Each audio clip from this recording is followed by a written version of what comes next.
Hey guys, it's Kristen. So in today's video, I'm gonna show you how to do a double crochet stitch. Now, if you're not super familiar with crochet, you may wanna check out some of my other videos. The first 5 videos on this channel are really very beginner stuff. So how to do a slip knot, how to do a chain, how to do a single crochet. So that might be easier if you are a beginner. If you're also new to my channel, don't forget to subscribe and then hit this bell so you're alerted when I upload new videos. Now, before we jump into the video, I did want to mention, if you don't really know where to go to find yarn, or maybe you really want to expand, and get different types of yarn, I do recommend KNITCRATE.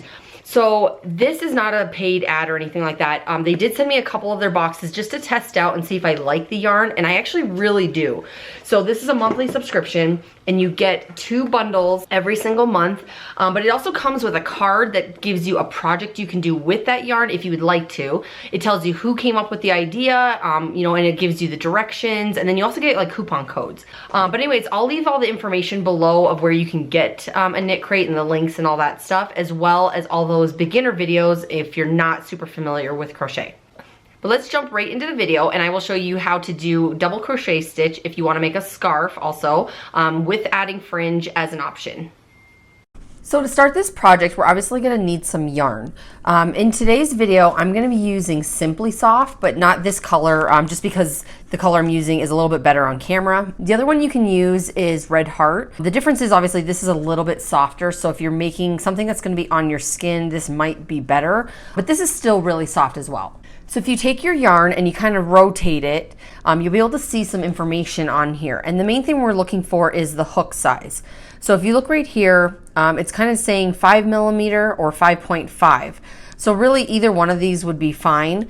In today's video, I am going to be using a 5mm. Before we jump any further into the video, if you guys are new, please subscribe, and then don't forget to hit the bell so you're notified when I upload a new video. If you don't know how to make a slip knot, you can go ahead and click this video. I'm going to go through this slowly, but not as slowly as you would see it in that video. So we're going to take approximately, 6 inches or so. I'm going to wrap that around my thumb until I pinch a circle. And then this yarn in the back is going to go through the hole, and you're going to grab that and pull in opposite directions. So you don't want this loop to be super big. You want it to be big enough where you can still move it around freely, but not so big that it's gonna fall off. So you wanna kind of keep the tail. Some people will keep the tail in it so that you crochet as you go, but you have to kind of think of like at the end of your project. So if you want fringe, you wanna hang that off.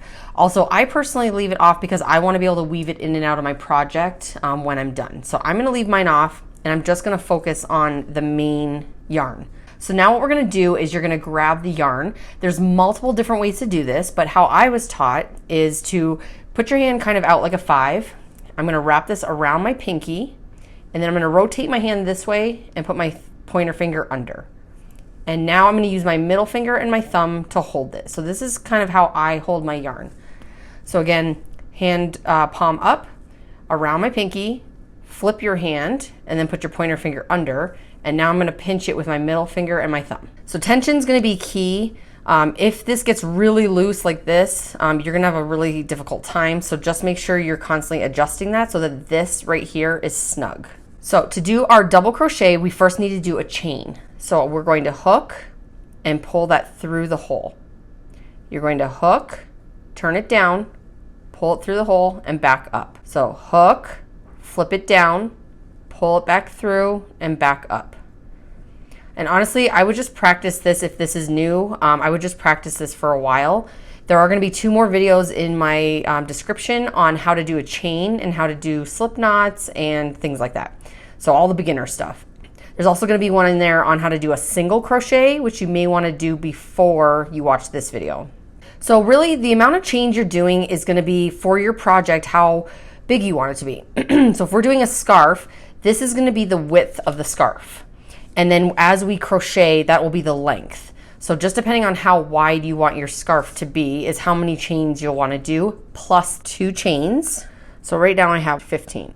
So I'm going to do 17. So what you're going to want to do is we're going to hook into the 3rd hole. So not this does not count. So now to start our row, we're going to go into the 3rd hole.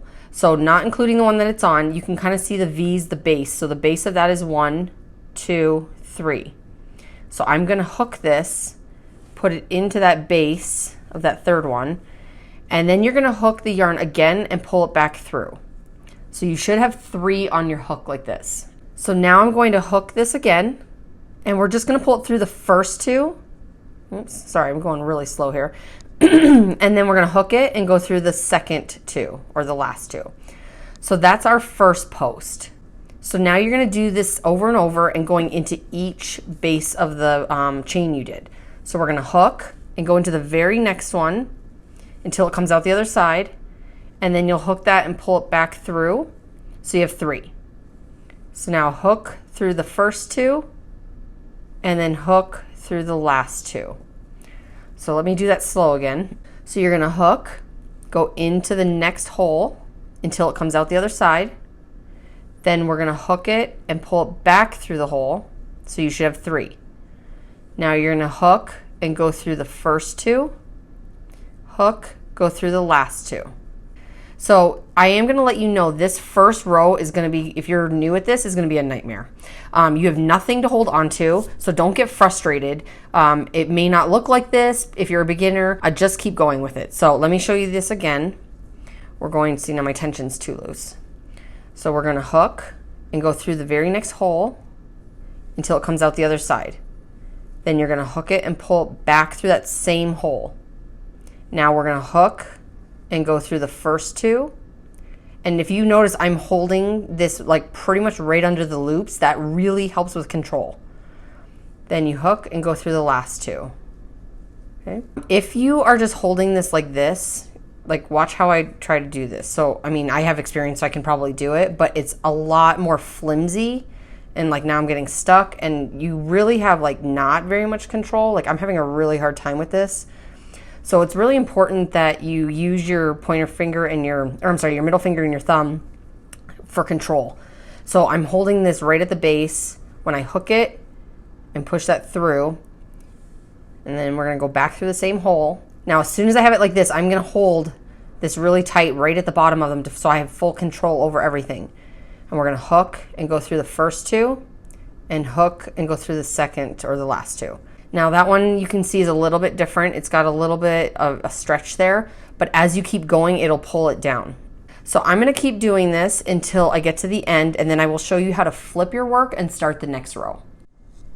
All right, so now I've completed this row, and as you're moving along your project, it's gonna be really important for you to count your posts to make sure you have the same on every row. That's how you can ensure not to skip one or add an extra. So we are gonna put our hook through here, and you always wanna flip your work after you chain the first 2. So we are gonna hook 1 and then 2. Now we're gonna flip our work because you always wanna go from right to left. And at this point, you just repeat. The only difference is obviously the holes look a little bit different, but you should be able to see them.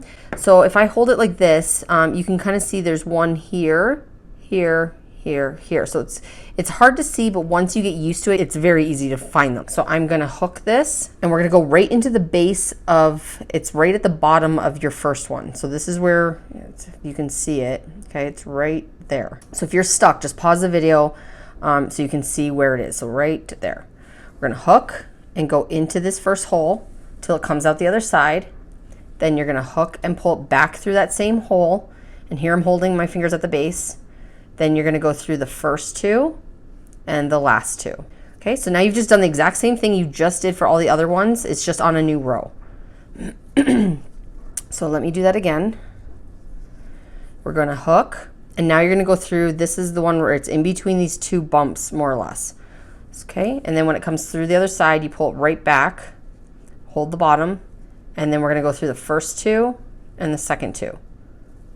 Okay, hook again, go right here in between these 2, and then when it comes out the other side, pull it right back, and then you're gonna go through the first 2 and then the last 2. Okay, and I'll go a little bit slower on this one. So hook, go in between these 2. When it comes out the other side, you're gonna hook and pull it back. So now you have 3. Then you're gonna hook, go through the first 2, hook it again, and now we're gonna go through the last 2. Okay, so I'm gonna finish this row, and then I'm gonna show you one more time how to flip your work and start the next row. And actually, I'm going to stop right here because this part can be a little bit tricky. So I've completed, I need to do one more, but when you're looking at this, I can see when you're a beginner, you'd be like, where the heck am I supposed to put this hook? It's really hard to see. You can kind of see that this is curving around like that. And what you have to do is this first one that goes over, it's right in here. So I don't know if I can separate this for you, but if you lift this top one up, there's the hole right there. So it is very difficult to see. When you're beginning, like I said, don't worry about making mistakes. It's just a matter of practicing. So we're gonna hook, and then it's right here. So it is, like I said, it's kind of hard to see. And then you're gonna grab and pull that back through, and then we're gonna do 1, oops, and 2. So now that we're at the end, we're again gonna do 2 chains, 1, 2, and again flip, because we always have to go from right to left. Now you're gonna hook, and at the very base of this first chain, you're gonna go through, grab it, and pull it back. So you have 3, and then you're gonna go through the first 2, hook through the last 2. So that's all you really want to do, is you want to just keep going back and forth until you get the length of the scarf that you want. Now what I'll show you how to do is how to add fringe to the end if you want. Or if you don't want fringe, how to kind of like tie it off into the scarf so that the tail is hidden. All right, so we're just gonna pretend that this is 3 feet long or something, and this is the end of our scarf and this is the beginning of our scarf. I just wanted to show you guys how to finish it. So there's a couple different things you can do. You can either do fringe or no fringe. But no matter what, you wanna take about, again, about 6 inches of this tail, and we're just gonna cut that. And now what we're gonna do is super easy. We're just gonna put this through the hole, and we're just gonna pull snug. And this will just kind of end the scarf for you without any big knots or anything like that. So now you really have fringe already started for you if you want. You've got 2 little pieces sticking off the end here. So one end I'll show you how to do fringe. The other end I'm gonna show you how to just end the scarf. So you'll want some sort of needle, large like this. You can use plastic or metal. I just like the metal better. So what we're gonna do is on this end, I'm going to weave it in and show you how to completely close it off so there's no fringe. So the first thing is you have to obviously get this into the needle, okay? And then really all you're gonna do is weave this back and forth. So you can kind of see how there's like bumps on here. So what I do is I just take this into the first one and I just kind of weave it back and forth in between these little loops that you have. So we'll go this way, and then I'll go this way. And honestly, the longer you do it, the better. But you really don't have to do a ton. So I usually just do a couple inches or so. And you're just gonna gently pull this, because if you pull it too hard, you'll actually change the shape of it, of the scarf or project, whatever you're doing. So there's that. And then when I cut this off, get it as close as you can. When you're looking at this, like, you can't really tell at all where the piece was. So usually you want, like I said, 2 to 3 inches roughly to finish that. So that's how you would end the scarf if you didn't want any fringe. Now for this side, we're gonna leave this tail, and then we're gonna add additional pieces to it. So now you're just gonna take some of your yarn, and you can measure this if you want to, if you want them to be the exact same, but at the end you're gonna cut them all so that it's all even. So what I do is I take approximately a foot. So we're gonna take about a foot, and I'm gonna cut those pieces right there at 12 inches. And then all I'm gonna do is fold this in half. Okay, so we'll have it exactly in half. And now you're gonna take the end of your scarf, and you'll notice that if I kind of pull these apart, you can see the gap in between the posts. So some people do this differently. I just find that this is the best way to do it so that it's really secure. So you're gonna take the looped end and you're gonna put it through one of those holes. And then you're just gonna put the end that's cut through that hole. Okay, and I'll do this slower so you can see what I'm doing in a second. And then just give it a tug. So really you're just kind of tying it off like that. Okay, so let's do it one more time. So here's the 12 inches, and I'm gonna fold it in half. Now I'm not measuring these, so they are gonna be different lengths and things like that, so that's why we're gonna cut it. But now I'm gonna go into the next post. So I'm going to take the looped end and put it through that hole. Okay, and when it comes out the other side, so you've got the cut end and the looped end, and all you're really doing is putting the cut end through the looped end, okay? And then just give it a tug. So you can see how it's making fringe. Now if you want this fringe to be thicker, just double up this yarn. So let me do the rest of this and then I'll show you what I do to make it all even and nice. Alrighty, so we've got all of the fringe on here, and you can see it is a little bit thin, so some people like it like that and other people want it thicker. All you do is just put 2 pieces on each one at the same time instead of 1.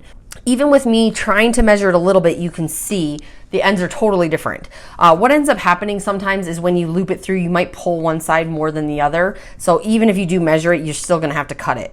And then it's up to you. You can either cut, you know, obviously the length that you want it, or what I'm just gonna do is I'm gonna find my shortest piece, which seems to be right here, and I'm gonna cut straight across. So I'm gonna cut this.